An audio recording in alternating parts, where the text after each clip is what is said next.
cada ponencia me está acompañando mi mamá.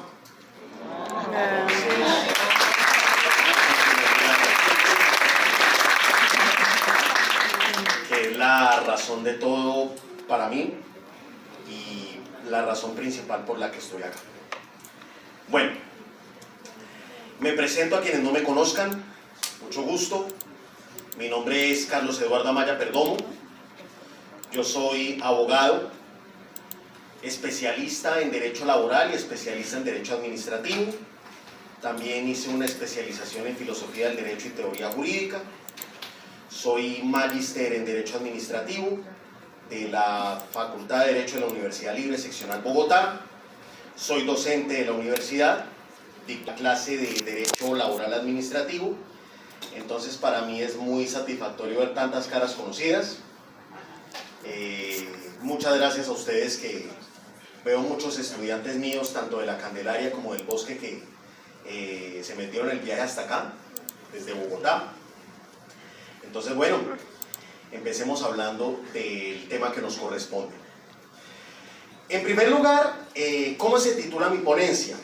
Mi ponencia se titula Sostenibilidad financiera del sistema pensional y continúa con un interrogante: sustitución del Estado Social de Derecho por el Estado Fiscal.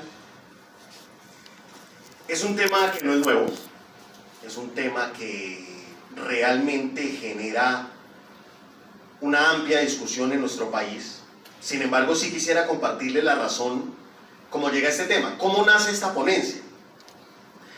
Y es que en mis labores de consultor, Colpensiones nos invitó a un evento. Y llegamos a un salón así como este, y me llamó mucho la atención de que era un evento, más que un evento, era una celebración. Y habían unas bombas, unas serpentinas y demás, y en las bombas estaba inscrita una sentencia, el número de una sentencia. SU 140 del año 2019. Primero, ya es un escenario supremamente extraño que vayamos a una reunión y que la insignia de las bombas sea el número de una sentencia. Bueno, pero bueno, ¿qué pasó acá? ¿Y por qué Colpensiones está celebrando la promulgación de esta sentencia? Y pues efectivamente me puse a averiguar y dije, bueno, vamos a hacer nuestro trabajo de especialización en Derecho Laboral con base en esta sentencia. Y realmente pues quedé decepcionado. Quedé decepcionado primero que Colpensiones desarrollara estas labores de celebración con una sentencia que, en mi opinión, es claramente regresiva en materia de derechos económicos, sociales y culturales, continuando en la misma línea de que me antecedió en el uso de la palabra. ¿Y por qué es una sentencia, en mi opinión, regresiva? ¿Y por qué quiero hablar de ella? Esta sentencia, mis queridos amigos, es una sentencia de unificación, es decir, es una sentencia que por su tipología es bastante fuerte y que principalmente tiene unas consideraciones, primero de tipo económico, que es en las que quiero profundizar, y otras consideraciones de tipo jurídico. Pero antes de empezar a hablar de estas consideraciones, es importante hacer una precisión conceptual sobre qué es la sostenibilidad financiera. ¿Qué es la sostenibilidad financiera? Y lo primero que debemos indicar es que suele confundirse, incluso en el mundo de los abogados, la sostenibilidad financiera con la sostenibilidad fiscal, cuando son elementos completamente diferentes.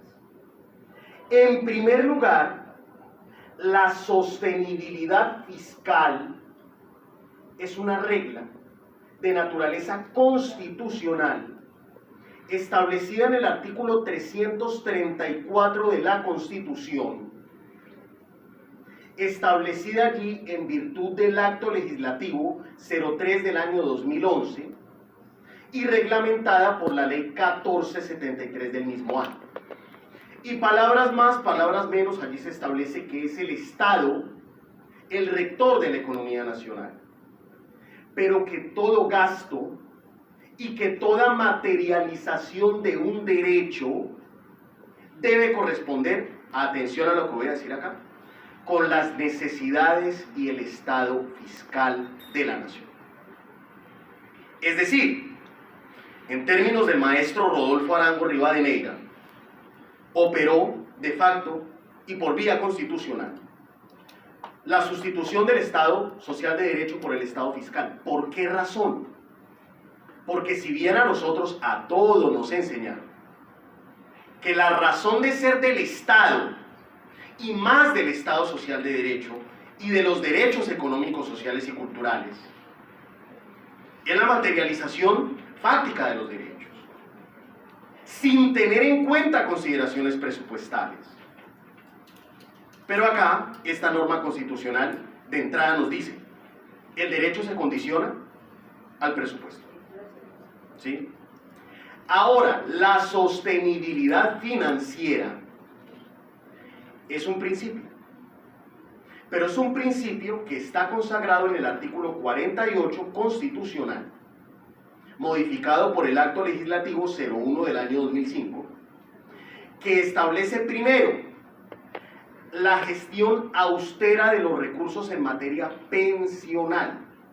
Es decir, dicho de otra forma, y esto lo planteo en mi investigación, la sostenibilidad financiera es el rostro de la sostenibilidad fiscal en materia pensional y de seguridad social. Entonces, esas precisiones es importante hacerlas.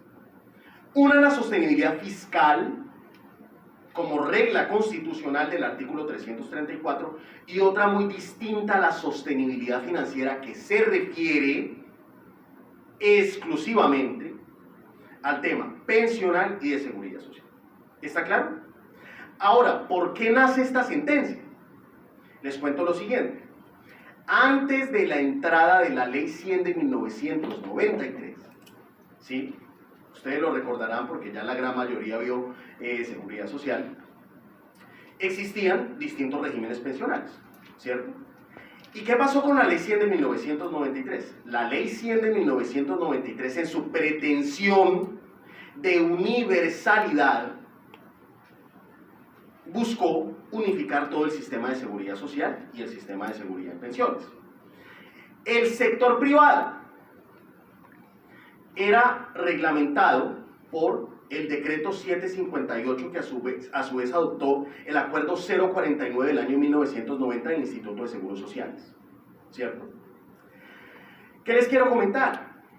El artículo 21 de esta normatividad reconoció en favor del pensionado unos incrementos pensionales del 7% por cada hijo menor de edad o por cada hijo mayor de edad, siempre y cuando demostrara su dependencia económica y estuviese estudiando, o por cada hijo con discapacidad, siempre y cuando la discapacidad fuese permanente. Pero a su vez reconoció un incremento del 14% adicional al cónyuge sin pensión y con dependencia económica respecto del pensionado. ¿Qué pasó? Pues naturalmente, como lo estableció la Ley 100 de 1993, artículo 36, ¿cierto? Para aquellas personas, ¿sí? Caballeros con 40 años, damas con 35 años o aquellos que tuvieran 15 años de servicios, ¿sí? Iban a tener un régimen de transición, es decir, que aquellos que tuviesen esa expectativa al momento de la entrada de la ley se iban a pensionar con base en las condiciones que ya ellos tenían claros, ¿sí? Es decir, régimen anterior a la Ley 100 de 1993. Y una de las normas que naturalmente pasó este examen es esta que estoy indicando. ¿Y qué dice la Corte en esta sentencia? En lo que se refiere a las consideraciones jurídicas. Primero, la Ley 100 hizo una derogatoria orgánica, es decir, con su simple promulgación, todas estas normas, antes de la entrada en vigencia de la Ley 100, ya hoy por hoy están derogadas. No existen en el sistema jurídico colombiano. Pero resulta que hay unas personas que por sus condiciones pues cumplen los requisitos del régimen de transición y esta normatividad se seguía aplicando. Y mucha atención a lo que dice la Corte Constitucional acá, ¿sí? Indica, además de su derogatoria orgánica, el desconocimiento de estos incrementos para estas personas, mucha atención acá, no afecta el núcleo esencial del derecho a la seguridad social en materia pensional. Ahora yo les pregunto, ¿será que estos incrementos para las personas que se encuentran en esta condición no representan una gran ayuda económica? Yo creería que sí. Pero lo más dramático es que más allá de la derogatoria orgánica y de la inexistencia de la norma hoy por hoy, después de la entrada en vigencia de la Ley 100 del 93, lo que más me aterró fueron las consideraciones económicas de la Corte. Primero, no se afecta el núcleo esencial. ¿Por qué? Ya tiene pensión. Usted verá cómo se las arregla. 1, ¿cierto? 2, lo más aterrador de todo, con base en la sostenibilidad fiscal y en la sostenibilidad financiera del sistema pensional, estos incrementos representan un gasto oneroso para el Estado, además de que es una normatividad que no está vigente, está generando un gasto y puede atentarse contra la sostenibilidad financiera y la estabilidad de los recursos pensionales. Entonces aquí de entrada, ya para ir concluyendo, en esta sentencia se nos está reconociendo, mis queridos amigos, que efectivamente ya estamos en una tendencia desde la Corte Constitucional de expedir decisiones que recortan derechos sociales en nombre de la sostenibilidad fiscal y de la sostenibilidad financiera, lo cual es una antítesis a lo que entendemos como Estado social de derecho, ¿sí? Porque ya estamos condicionando la materialización de los derechos al contenido presupuestal. Y efectivamente se le da la razón al profesor Rodolfo Arango, al profesor Rodrigo Primi, quienes plantean efectivamente que este tipo de decisiones son una sustitución del Estado social de derecho por un Estado fiscal. Pero no solo eso, y con esto termino. Lo que más me llamó la atención es que gran parte de la argumentación económica planteada por la Corte en la sentencia, les quiero contar algo, ni siquiera es de generación autónoma del Estado colombiano, sino que es la adopción de unos lineamientos brindados por la Organización para la Cooperación y el Desarrollo Económico, OCDE, donde la OCDE reconoce en su informe de mayo del 2017, citado en la sentencia por la Corte, primero que hay una crisis pensional, eso está claro, pero que deben buscarse alternativas para garantizar un ingreso a estas personas que no tienen una pensión. Y me llamó mucho la atención, cita específicamente y orienta el establecimiento de dos programas ya muy conocidos por la sociedad, que son los beneficios económicos periódicos, que no son una pensión, y el programa Colombia Mayor. Y yo dije, lo ideal no sería que, respetando la tradición del derecho a la pensión, se garantice a las personas una prestación pensional, ¿sí? Y aquí se reconoce que son, la OCDE reconoce, son medidas asistenciales, donde se debe destinar una parte del presupuesto, y mucha atención acá con el análisis que hace la sentencia, ese presupuesto que ya no se va a pagar en estos incrementos pensionales del artículo 21 del decreto 758 del 90, tiene que irse para allá, para los BEPS y para Colombia Mayor. Pero ¿será que esas figuras son equiparables a una pensión? Entendida la pensión como una prestación que obtiene un trabajador después de terminar su vida laboral. Entonces mi conclusión es, la OCDE está jugada por el asistencialismo, el reconocimiento de una prestación cualquiera, pero que no es una pensión. Y naturalmente está alineada con la realidad socioeconómica del país, donde no tenemos fuentes de empleo formal que le permitan a un trabajador alcanzar en condiciones dignas una pensión después de haber desarrollado su vida laboral. Debiera ser así. Empleo formal, trabajando una vida laboral, obtengo una pensión de vejez. Pero ante la destrucción del aparato productivo impulsada por estas instituciones, defensoras del libre comercio, instituciones que son de la globalización neoliberal, ¿sí?, cumple su compromiso de atender a la población mayor, destinando una cantidad presupuestal, ¿sí?, asistencial, pero que no es una pensión.